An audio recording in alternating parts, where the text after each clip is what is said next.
Hi, this is Arash and welcome to the Epoxy channel.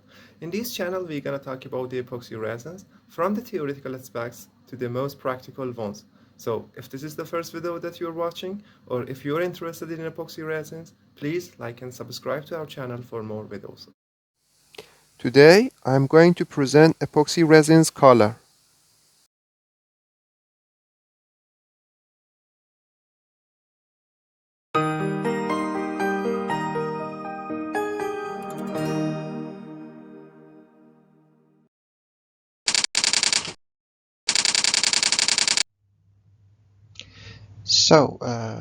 Here we are about to talk about the color of a chemical which is supposed to be used in different applications.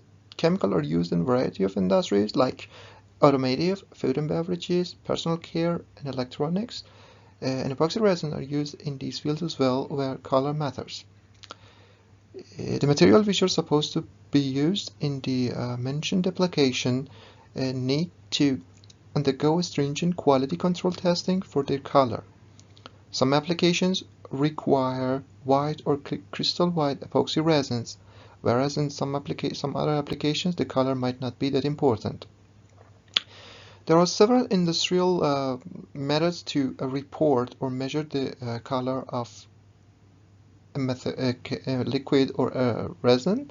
These include APHA color and Gardner color, which are commonly used to measure the color of liquid chemicals and resin as well.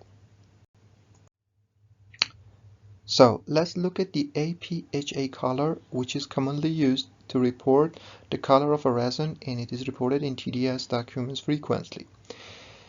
APHA color, also called Hazen or platinum cobalt PTCO scale, has a range of 0, which is here, to 500, which is here. The 0 is achromatic clear and 500 is light yellow. APHA scale originally developed to evaluate water quality. Its usage has extended to liquid chemicals such as petroleum, distillates, solvents, and alcohols, which are either colorless or slight yellowish. Another method to report the color of a resin or a liquid is Gardner color. It ranges from 1 to 18. 1 is the lightest and 18 is the darkest. And 1 is supposed to be light yellow and 18 is supposed to be red. It is commonly used to evaluate color of drying oils, varnishes, fatty acids, resin solutions, and liquid chemical products, which are yellowish to reddish. Generally, an APHA value of 500 is equivalent to the Gardner value of 2 to 3. So let's see how this measurement is done.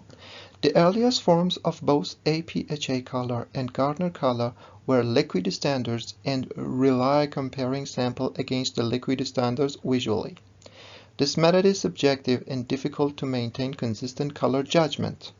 Today we use more advanced technique like an spectrophotometer, which is capable of both a reflectance and transmittance mode and can measure the color of a sample in various forms like solids, pastes, granular, or liquids.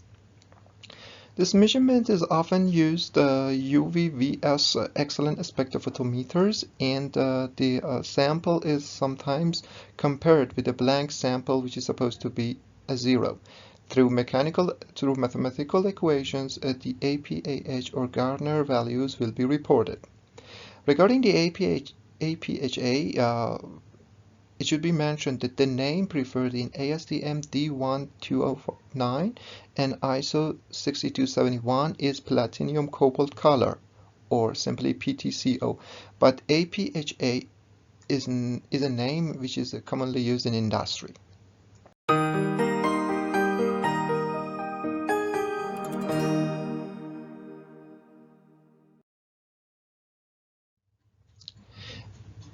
The color of a resin or a liquid can be reported based on APHA or Gardner, but there are some other methods which are frequently used for industrial liquids. One of them is ASTM D 1500.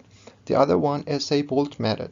Here I have provided a schematic of different values of these tests for your reference. Another factor relevant to the color of a resin is turbidity or haze color. Turbidity can be used to indicate solid breakthrough in a process. Turbidity values can be found in several different units depending on the application.